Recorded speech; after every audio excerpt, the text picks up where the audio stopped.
आसमान जमीन का अंतर है। भक्त और चेला में आसमान जमीन का अंतर है। भक्त होने के लिए आपको शिष्य होना होगा। भक्ति बड़ी ऊपर की चीज है। मीरा गानी दीवानी कहने लगी, वो तो गली गली हरि गुण गाने लगी। भक्त है वो, मंसूर भक्त है, खुदा का प्रेमी है। भक्त बोले प्रेमी। मीरा के साथ क्या हुआ था?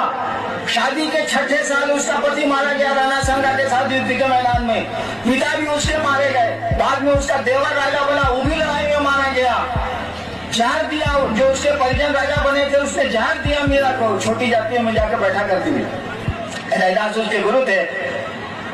छोड़ दिया राजपुताना का वो उसका अपना महल और चली गई। पहले बाद में द्वारिका गई, द्वारिका चली गई, वो छोड़ दिया उसने। सोचिए भक्त इसको कहते हैं। हम लोग भक्त हैं। यहाँ से शिव को गुरु मान के गए। अभी रहीले है, धक्का धुकी होबे करेगा, थोड़ा बहुत देर में देर सटवे करेगा। मान लीजिए बालू में गोड़वा मुँह चूक गया हल्का सा, कहेगा कि आप ये महादेव को गुरु माने हैं हम गौरा गांव में। कहो हिंदू तो सब गोड़ मुँह चूक गए। 40 साल के महादेव गुरु।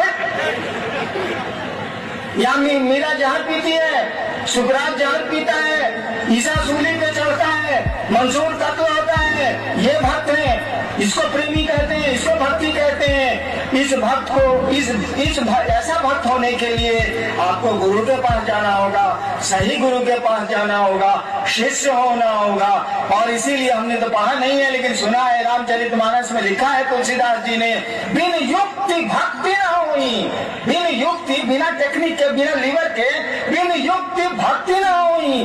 क्योंकि भक्ति तो, प्रेम तो हम लोगों को जगत से है, उस परमात्मा से, उस महादेव से प्रेम हो कैसे सकता है? इसमें लीवर लगाना होगा, इसमें टेक्निक लगाना होगा, इसमें युक्ति करनी होगी। बिन युक्ति भक्ति न हुई।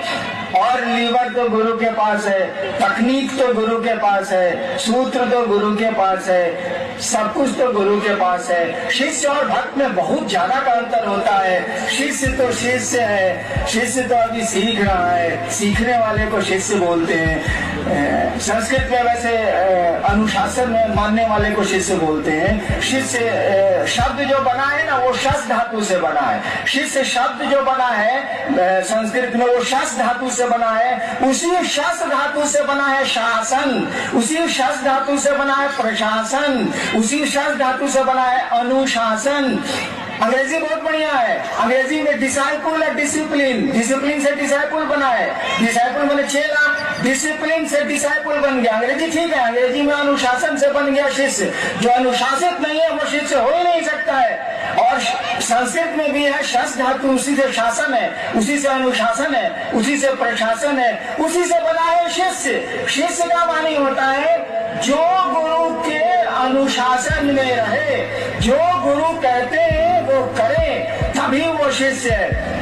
ऐसे शिष्य का मानी होता है सीखने वाला, सीखने गया है। भक्त का मानी तो प्रेमी होता है। अरे बाप रे बाप, भक्त होना आसान नहीं है भैया। शिष्य बनने की कोशिश करिए। गुरु शिष्य को भक्त ही बनाते हैं।